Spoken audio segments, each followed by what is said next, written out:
You know how people say your job doesn't define you? Well, sometimes it actually does. At least until the wrong person tries to take it away from you. My story started in a small corporate office on the west side of Chicago. Nothing fancy. Beige walls, buzzing fluorescent lights, the smell of burnt coffee lingering in the air. The kind of place where everyone pretends to be busy, but secretly counts the hours till 5. I'd been working there for almost 8 years. Not as some high-ranking executive, not even middle management.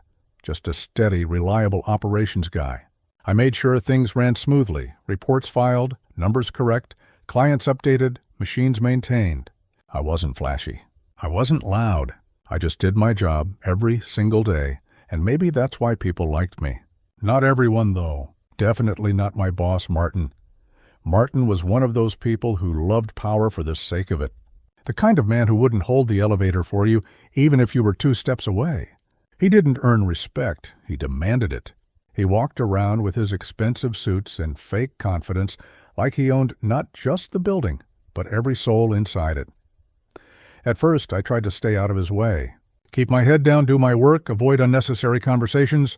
But Martin had this thing about people who didn't worship him. If you weren't constantly flattering him, you were automatically his target. It started small, on little jabs in meetings, sarcastic comments about my lack of ambition. I laughed them off because, honestly, I thought it wasn't worth reacting to.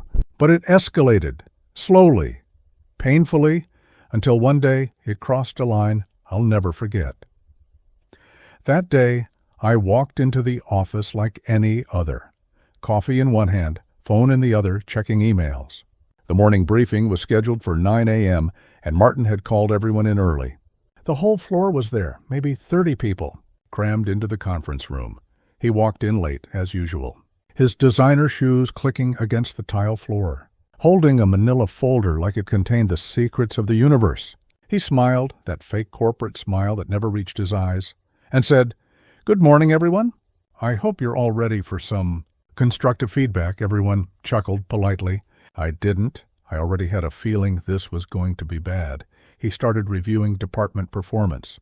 Marketing got a compliment. Sales got praised. Even the intern team got a nice job. Then he turned to operations, my team. He looked straight at me. "You know," he said, tilting his head, "it's interesting how some people can stay in the same role for nearly a decade and still not understand how to meet a simple deadline." The room went silent. My stomach dropped. He continued, "Last week's inventory reconciliation. Delayed.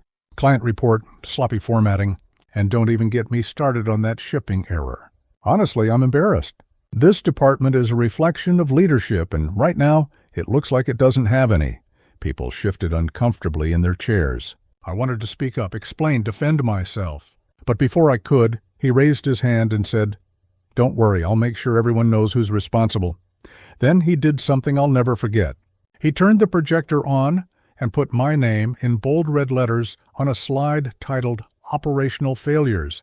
He humiliated me in front of every single coworker. He went through each minor issue and exaggerated it until it sounded like I'd single-handedly caused the company losses. I could hear whispers, see pity in some eyes, disgust in others, and Martin, he smiled the whole time. He enjoyed it. That was the part that stung the most. When it was over, he said, "We'll have a follow-up conversation about your future here." Then he left the room, just like that. I sat there frozen. My palms were sweaty, my throat dry, my heart pounding so hard I could feel it in my ears. That was the moment, the exact moment something inside me shifted. I walked out of that room quietly, but in my mind I promised myself one thing. I'd never let him treat me that way again. And I didn't know how or when, but one day I'd make him regret it. That day came sooner than even I expected. At first, I tried to let it go. I really did. I told myself to stay professional, focus on work, maybe find another job. But when you've been publicly embarrassed like that, you don't just forget. Every time someone passed me in the hallway and looked away too quickly, every fake smile in the cafeteria, it all burned a little deeper, and Martin didn't stop. If anything, he got worse. He'd find small excuses to call me out. "Oh, guess who forgot to CC me?" Or maybe we should ask someone younger to handle that next time. Always subtle enough to seem harmless. Always loud enough that everyone heard. He wanted me gone. I could feel it. But instead of quitting, I decided to learn. I started watching him, really watching. How he talked to executives, how he handled files, how he used people. And that's when I noticed something. Martin loved shortcuts. He'd often brag about streamlining processes, which really meant bending rules to make numbers look better. And in corporate America, that's dangerous. I began keeping quiet notes, dates, emails, project names. I started saving copies of reports, the ones he edited, the ones he improved. At first, I didn't even know what I was looking for, but the more I collected, the clearer it got. Martin wasn't just arrogant. He was cooking the books. He'd been moving department funds, changing invoice dates, using fake vendor entries to make quarterly reports shine. On paper, he looked like a hero. But in reality, he was stealing and no one knew. The irony? He made me do most of the paperwork. He thought I was too dumb to notice what he was doing. But I noticed everything. For months, I quietly built a folder. I called it Project Phoenix, because I knew that one day I'd rise from this mess and take him down with it. But it wasn't just about revenge anymore. It was about justice, about reclaiming my dignity. Then, one Friday afternoon, I overheard something that made my blood run cold. Martin was on the phone in his office, door slightly open. He said, "Yeah, HR is handling it next week. He won't see it coming. He was talking about me. That's when I knew he was planning to fire me." So I smiled. For the first time in months, I smiled. Because I was ready. That weekend I didn't sleep much. I lay awake thinking about Martin's voice, the smug confidence when he said, "He won't see it coming." He thought I was just another disposable employee, someone he could humiliate, toss aside, and forget. But he didn't know I had everything I needed to destroy him sitting neatly organized on my flash drive. See, the thing about revenge isn't just about timing. It's about patience. If you move too early, people think you're bitter. If you move too late, the damage might already be done. But if you move right at the exact moment your enemy feels untouchable, that's when it hits hardest. On Monday, I walked into work like nothing happened. My shirt freshly ironed, a calm smile on my face. Inside, my heart was racing, but outside, I looked like the same quiet guy Martin thought he could push around. The office buzzed with the usual Monday chaos, phones ringing, people groaning about weekend hangovers, printers spitting out paper. Nobody suspected that I was holding the weight of Martin's career in my pocket. I waited for him to make his move. And sure enough, 2 days later, I got the email. Meeting with HR, Wednesday at 3 p.m. Mandatory attendance. It was short, cold, and signed by Martin himself. Now, most people would panic. Most people would scramble, call lawyers, plead for mercy. But me? I almost laughed out loud. Because I had already decided Wednesday wasn't going to be the day Martin fired me. Wednesday was going to be the day I ended him. That night, I went through every file again. Emails showing him altering numbers. Vendor invoices that didn't exist. Screenshots of accounts with ghost transactions. Even one recording I managed to capture of him boasting to another manager about creative accounting. By the time I was done, the folder wasn't just evidence. It was a bomb, and all I had to do was drop it in the right place. Wednesday came. I dressed sharp, not too flashy, but sharp enough to look like I meant business. As I walked toward HR, I felt strangely calm. The kind of calm you only feel when you've already won. Even before the fight starts, Martin was already there when I walked in, leaning back in his chair, smirking like a king watching a prisoner dragged before him. HR sat stiffly, shuffling papers, clearly uncomfortable. "Please sit," Martin said, gesturing like he owned the room. I sat. I didn't speak. HR cleared their throat. "So, we've had several complaints regarding your performance. Deadlines missed, repeated errors in reports, issues with following procedure." Martin interrupted. "Frankly, we've been more than patient. At this point, termination seems like the only option." He looked at me, waiting to see me squirm. But I didn't flinch. Instead, I leaned forward, placed a single sealed envelope on the table, and slid it toward HR. "What's this?" they asked. "Documentation," I said calmly, "of Martin's activities over the last year." "Before we talk about my termination, I think you should read it," Martin's smirk faltered. "This is ridiculous," he snapped. "Don't waste their time with—" "Go ahead," I interrupted, my voice steady. "Open it." HR looked between us, curiosity flickering in their eyes, then opened the envelope. Inside was a printed summary of everything I had gathered. Dates, transactions, fake vendors, screenshots. Neatly organized, bullet-pointed, undeniable. As HR read, their eyes widened. Their posture shifted. Martin's face grew pale. This isn't," he stammered. "Check the files," I said softly. "I've already sent digital copies to corporate compliance, just in case this envelope gets—" Misplaced. The silence that followed was heavy. Finally, HR looked up, their expression hard. "Martin, we're going to need to pause this meeting. Effective immediately, you are suspended pending investigation." I'll never forget the look on his face. The man who humiliated me, who thought he held all the power, sat there speechless. For once, the words he loved to weaponize had abandoned him. Security escorted him out. Just like that, I walked back to my desk in slow motion. People whispered, curious, confused. Martin's empty office door gaped open like a wound. I didn't gloat. I didn't celebrate. I just sat down and opened my email like it was any other day. But inside I was on fire. For the first time in years, I felt seen, respected, not because I shouted the loudest, not because I played dirty like Martin, but because I had used patience and intelligence to win. But here's the thing about revenge. It doesn't always end when you think it does, because Martin wasn't done with me yet.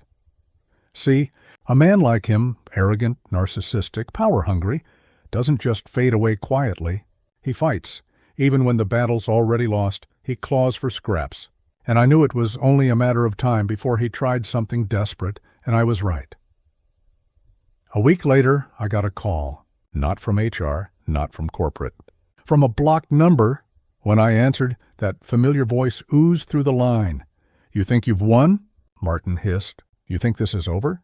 You have no idea who you're messing with." My grip on the phone tightened. "Actually," I said, my voice calm, "I know exactly who I'm messing with." "And so does corporate now," he laughed, cold, bitter. "This company was never going to protect you. You'll see. You just opened a war you can't win." And then he hung up. For a moment I sat there staring at the wall. Part of me wanted to believe it was just empty threats. But another part knew Martin was dangerous.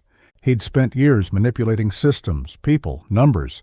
And if he was desperate, who knew what he'd try next? I thought the worst was behind me.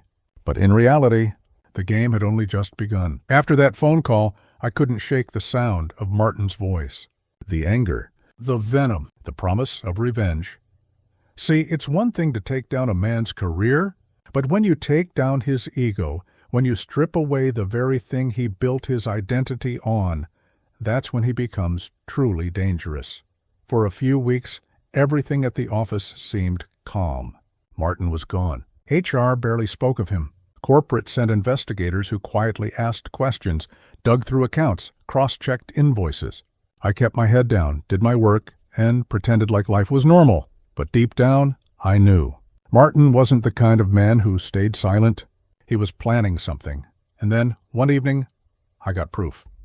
I was packing up my things, ready to head home, when one of the IT guys stopped by my desk. He looked nervous.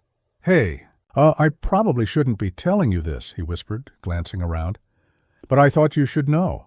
Someone's been trying to access your work account. Multiple times." "From outside the office?" I froze. "Do you know who?" I asked. He shook his head. "Blocked IPs. But the timing. It started right after Martin's suspension. There it was. Confirmation. He wasn't done with me." That night, I drove home with my knuckles tight on the steering wheel. If Martin couldn't beat me at work, he'd try to ruin me another way. Maybe frame me. Maybe dig up dirt. Maybe worse, and I realized I couldn't just sit back and wait for him to strike. If Martin wanted a war, then fine. But I wasn't going to fight on his terms. I started gathering more. Not just evidence of his fraud, but stories, witnesses, employees who had been bullied, silenced, humiliated. At first, people were scared to talk. But once word spread that Martin was out and I had stood up to him, they came forward, quietly, carefully. One woman told me he had threatened to tank her career if she didn't fix numbers on a report. Another admitted he'd forced her to cover for his mistakes or risk being written up. A younger guy confessed Martin once made him cry in a meeting just to prove a point. Piece by piece, Martin's mask crumbled. He wasn't just a crooked boss. He was a predator, a tyrant. But I wasn't just collecting this for corporate anymore. No, this was bigger. See, Martin had spent years making me feel powerless. But now, I held his entire reputation in my hands. And then, out of nowhere, Martin made his next move. It was a Thursday morning when I walked into the office and felt the shift in the air. People whispered more than usual. Eyes darted toward me, then away. By the time I sat at my desk, an email popped up in my inbox. No sender name, no subject line, just one sentence inside. Enjoy your last week here. I leaned back in my chair, a chill crawling up my spine. He was trying to scare me. Or maybe he had something planned. Sure enough, 2 days later, HR called me in again. We've received an anonymous complaint, they said cautiously. Allegations of misconduct, possible data manipulation on your end. I almost laughed. Martin's playbook was so predictable. He was trying to frame me with the very thing I exposed him for. Check the logs, I said calmly. You'll find every timestamp, every file. And while you're at it, cross-check the IP addresses trying to break into my account for the past month. I think you'll find something interesting. The HR rep blinked, taken aback. You already know about this? I nodded. Because I know who's behind it. They didn't say anything. But I could see it in their eyes, the realization that Martin wasn't just desperate, he was reckless. A week later, the investigation wrapped up. Not only did they clear my name completely, but they found even more dirt on Martin. Apparently, he had been reaching out to old contacts, trying to bribe someone on the inside to plant fake evidence. It was over. Truly over. Or so I thought. Because just as corporate prepared to press charges, Martin did something no one expected. He went public. One Monday morning, an article appeared online, a ranting blog post under a fake name, but the voice was unmistakable. He accused the company of corruption, painted himself as a whistleblower, and, of course, painted me as his scapegoat. The post spread fast. Local news picked it up. Suddenly, my name was being whispered in ways I couldn't control. Friends texted me. Family called me. Even neighbors looked at me differently. And that's when I realized Martin wasn't trying to win anymore. He was trying to drag me down with him. But here's the mistake he made. He underestimated how much I had prepared. Because while he was busy screaming lies into the void, I was sitting on a mountain of truth. And when the right moment came, I was ready to bury him with it. I remember the morning I decided not to wait anymore. It wasn't a dramatic lightning strike moment. It was quieter, a steady click into place. I had been through humiliation, the slow burn of planning, the small victories, the fake-out threats, the smear piece. I'd sat through the fear, the whispers, the setbacks. I'd watched Martin claw and scream and lie. I'd learned his playbook because he wrote it so arrogantly, so loudly. He couldn't hide it, even when he tried. The last time he called me, after he'd gone public with his nonsense, he warned me again. You think you've won? You'll be ruined too, he said, voice low and scratched from stress. He wanted me to be afraid. He wanted me to imagine a future where my name was dirt. But I'd already looked into that future and planned around it. Fear had been useful once to sharpen me. Now, fear was just a compass that pointed me toward what had to be done. I started by building something that couldn't be taken apart by a single angry blog post or a desperate media hit piece, witnesses with truth in their mouths, records in digital vaults, a chain of custody that no PR stunt could sever. I turned to the people Martin had hurt, quietly and carefully. Not everyone wanted to speak. A lot of them were scared. That made sense. The same man who humiliated me had a way of making life miserable for anyone who crossed him. But enough of them were ready. They wanted to end the fear, too. We met in small groups, off-site, in coffee shops, and at late-night diners. I listened more than I spoke. Listening was part of the job. It let people tell their stories without feeling judged or cornered. It let the truth breathe. One by one, they told me about threats that had been buried in polite emails, about expense reports that abruptly changed after Martin reviewed them, about vendors who couldn't invoice for work because Martin had invented fake invoices for accounting entries. A junior analyst told me about a bonus that vanished after she refused to adjust numbers. A vendor owner handed me bank records that didn't match Martin's story at all. I kept copies of everything in 3 places, encrypted on a secure drive, printed and kept with 2 attorneys I trusted, and summarized in a way a jury, a board member, or a reporter could understand. The attorneys weren't showmen. They were quiet lawyers who cared about doing things right. That mattered. I wanted any move I made to be bulletproof. If I went after Martin, and even one bit of my method could be attacked as sloppy, then his smear machine would use it, and the whole thing would unravel. I also took steps to protect my own name. I talked to my attorney about defamation strategy and preemptive measures. I put together a media packet that was factual, tight, and honest, the opposite of the theatrical, off-the-record rant Martin had plastered online. If the press came, I wanted them to have documents, statements, and clear timelines. I didn't want them to have rumors. Meanwhile, Martin's life looked like a slow-motion train wreck. He'd burned bridges under the pressure, threatened people who could have helped, taunted others into silence, and alienated anyone who might have been a lifeline. He kept making moves like a man panic shopping at midnight. Each desperate step he took created new evidence. The more he tried to spin, the more of his track record was left where anyone could find it. There was one last seam I needed to pry open, the board. He loved the board. He'd built his career there on charm and the illusion of results. But boards are made of people, and people respond to risk. The company had external auditors brought in after my first envelope. They had flagged anomalies. The next natural move was for the audit committee to meet. I didn't need to force their hand. I just needed to make sure they saw what needed to be seen. So I walked into their office with everything laid out. I didn't need to shout. I didn't need to accuse. I simply put the timeline on the table and let it speak. Here, I said, is a ledger. Here are invoices. Here's an email where Martin told a vendor to make the numbers work. Here's a recording. Yes, you can authenticate it, where he admits to creative accounting. I can take you through the chain of approvals. The room was full of CFOs and board members who weren't used to being handled like that. They listened. People who run other businesses smell risk the way a dog smells fear. They didn't like what they smelled in Martin's files. By the time I left the boardroom, the investigation was no longer a rumor, no longer a casual HR afterthought. The audit committee had a formal path. The external auditors were looped in. It was methodical. It was inconvenient for Martin, and that was the point. What I didn't expect was how personal the fallout would feel. The company suspended Martin. It froze certain accounts. It sent notices to legal counsel. But the man who had prided himself on having everything neatly in place suddenly had no place to hide. He lashed out.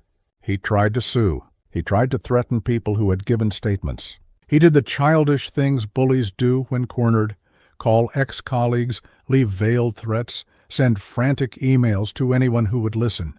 He posted emotional videos where his voice cracked, and he promised to expose corruption. People who didn't know him judged his performance on the noise he made. But those who had been on the receiving end of his venom nodded when they watched the videos, because they knew the source. I kept my face calm during all of this. Don't get me wrong, nights were rough. I lied awake sometimes, thinking about how quickly a lie could spread, how a smear could eat into the lives of people who mattered to me. But I'd planned for that. I had counsel ready. I had a press statement drafted if needed. I had friends and colleagues who would step up. Fear, I had learned, didn't go away. You just become fluent in acting despite it. And then the press found the story. They sniffed around because the auditors had escalated the issue. Regulatory scrutiny added oxygen. The first article that mentioned Martin's name was measured and cautious. It reported an ongoing inquiry. It quoted the company's statement that they were taking allegations seriously. People who follow business news read it and moved on. But 3 weeks later, when the third and fourth reporters started asking sharper questions, and the first journalist mentioned the phrase creative accounting, along with specifics, the dynamic changed. Martin had one more desperate move left in him, and this was the kind that could have ripped everything apart if I'd been careless. He tried to blackmail a high-level auditor with a false claim of impropriety. He made threats against an investigator's reputation. He texted vendors, trying to pressure them to issue statements. The problem was twofold. He left a paper trail, and the people he tried to bribe were the kind who hated being bullied. When the investigator called me one afternoon, voice calm and clipped, I felt the final column line fall into place. "We have enough to brief the regulator," he said. "We have testimony and supporting documents. This isn't just a corporate HR issue anymore." Hearing that, I felt a kind of exhausted relief. It was the end of the professional fight. It was the beginning of the reckoning.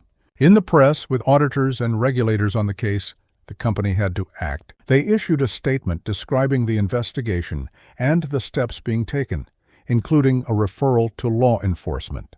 That line, referred to law enforcement, was the cold water. It turned rumor into legal reality.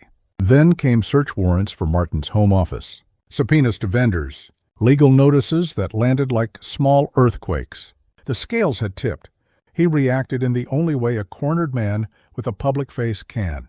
He tried to make himself look like the victim. The longer he screamed, the quieter the room got. Friends from corporate events who'd once laughed at his jokes called their voices awkward. I ran into one of them in the elevator one day. He put out his hand and said, "You did the right thing." Short sentence, but in that moment it carried more weight than any victory lap. There were moments I had not anticipated the emotional cost for myself. When Martin's files were subpoenaed and the press followed, members of my team received questions. Some clients were momentarily nervous, worried about the stability of the company. I had to step up in ways that weren't about revenge, reassuring clients, keeping projects on track, making sure the company didn't implode because of one man's greed and one man's tantrum. Revenge that breaks everything is hollow. Revenge that builds a stronger structure in the aftermath is what mattered. I'd pictured him losing his job. I'd pictured his smirk gone. I had not pictured how small it all made me feel when I realized I'd spent months dealing with the fallout. Board meetings, depositions, interviews with counsel. The life I'd put on hold while I watched this happen suddenly needed tending. I had nights when I judged myself, thinking maybe it would have been simpler to leave and watch him flounder from a distance. But then I met people who said quietly, if you hadn't done this, he would have done it to someone else. That measure returned a kind of moral clarity. I hadn't done it for vengeance alone. I'd done it to stop harm. The legal process moved slower than you want, but faster than you fear. Martin's lawyers tried tricks, delays, filings that sought to discredit witnesses, attempts to get parts of the investigation sealed. Each tactic extended the process. There were ugly hearings where he stared at me like I'd stolen his breath. He tried to make me look petty in front of the judge. I showed up, calm, with the evidence laid out, letting the facts breathe. The judge read the motions, the auditor's memos, the corroborated emails. Facts are stubborn like that. They don't care how much noise you make. When law enforcement finally indicted him on charges related to fraud and embezzlement, I went to the courthouse because I wanted to see the moment. Not for celebration, I had little appetite for gloating, but to have closure. He was thin now, lines on his face deeper, the expensive suits hanging differently. The judge didn't look at him with pity or loathing. The judge looked with the kind of measured attention that judges have for cases, not for people. The headlines said, "Former executive indicted." The headlines didn't say everything. They couldn't capture the quiet tally of days he'd spent making others miserable. A couple of colleagues came up to me outside the courthouse. "We're going to be okay," one of them said. Another, who had been bullied for years, hugged me and couldn't stop saying, "Thank you." Those small human moments were the real reward. They meant more than anything money or professional trophies ever could. People ask me sometimes what I would have done if I'd been in Martin's shoes, if fate had put me in his place of power. It's not a hypothetical I like to entertain, but I think about it because the final scene of this story is not just about him losing. It's about me learning what it means to have power and what to do with it. In the months after the indictment, I worked to fix what had been broken. I led initiatives to change approval processes, to add checks that made it harder for any one person to manipulate vendor lists or entries. I helped institute anonymous reporting systems. I went to meetings where people were afraid to speak, and I listened. You can exact revenge and then disappear, or you can stay and use the hard lessons to make things safer for the people who remain. There was a final kind of reckoning that surprised me. Martin's family reached out through a mediator, not to apologize, but to speak about what had happened to him, about his mental health, unraveling under the pressure of failed deals and reputation collapse. They didn't ask me for forgiveness. They asked if I'd take a statement to the court about what had happened, not to soften the charges, but to speak to the pattern of behavior that had caused harm. I considered it. In the end, I provided a factual statement. The judge read parts of it during sentencing. On the day of sentencing, the courtroom felt smaller somehow, as if the drama of the past had been funneled down to a single room and a single set of words. He was given a sentence that reflected the depth of the wrongdoing and the breadth of harm. I felt something complicated that day. Relief, yes, and an odd emptiness. The man who'd once made my life miserable was going to lose his freedom for a time. But punishment alone was not a cure. After the legal dust settled, the company healed slowly. People who had been silent found their voices. Some left, scarred, to build something new. Others stayed. The company's leadership changed hands. New policies emphasized transparency and checks and balances. The culture shifted from complicit fear to cautious collaboration. That was important. Real change had to be structural, not just punitive. And me? I went back to work the day after the sentencing, not because I had to, but because I wanted to. My work hadn't been the problem. One man had been. I found meaning in helping build systems that protected people. I mentored younger employees about how to spot the little things that don't look right. I spoke plainly about workplace ethics in ways that felt practical, not preachy. There are moments even now that catch me off guard. A random email from a person who says, "I was going to quit until you exposed him. Thank you." Or a kid in the lunchroom asking what whistleblower meant. The way my life had been pulled back together with small acts, regularity, integrity. Staying present felt like a quieter kind of revenge, the life rebuilt with the people who deserved it.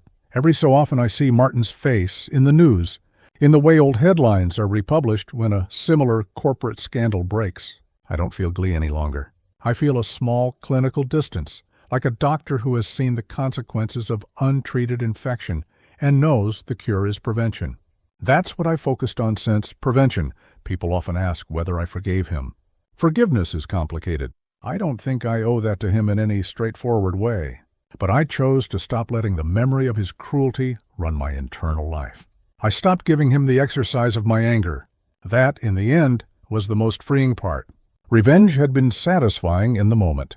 Long-term peace came from deciding not to live inside the wound he created. If there's one clear thing I'd tell a friend who's being humiliated at work right now, it's this: document. Protect yourself. Build a quiet, careful strategy that includes support, legal advice, allies, people who can testify to the truth. And don't rush to burn bridges you might want to cross later.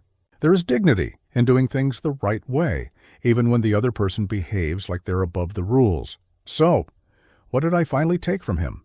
Not just his job, not just his reputation. I removed the power he had to wreck other people's lives. I took the system he used and made it safer.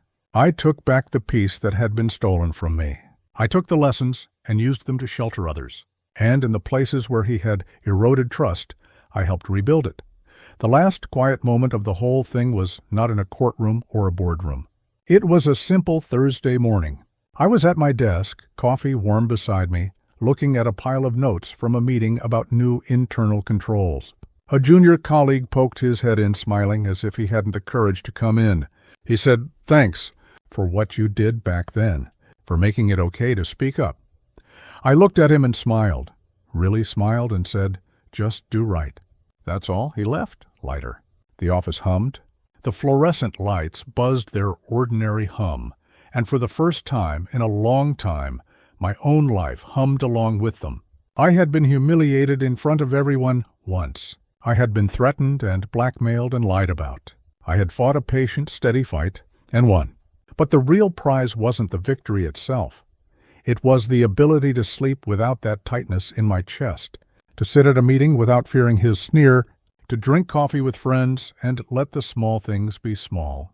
If you watch this story all the way through, thank you for staying. If you ever find yourself in a place where someone is trying to make you small, remember, you don't have to meet cruelty with cruelty. You can meet it with patience, with documentation, with smart allies, and with a plan. And sometimes the coldest, most lasting revenge isn't to burn someone down. It's to build a life so solid that their memory becomes nothing more than a footnote. If this story hit home, like it, subscribe for more real stories about standing up, surviving and building something better. Share it with someone who needs to hear that they don't have to take the shame alone.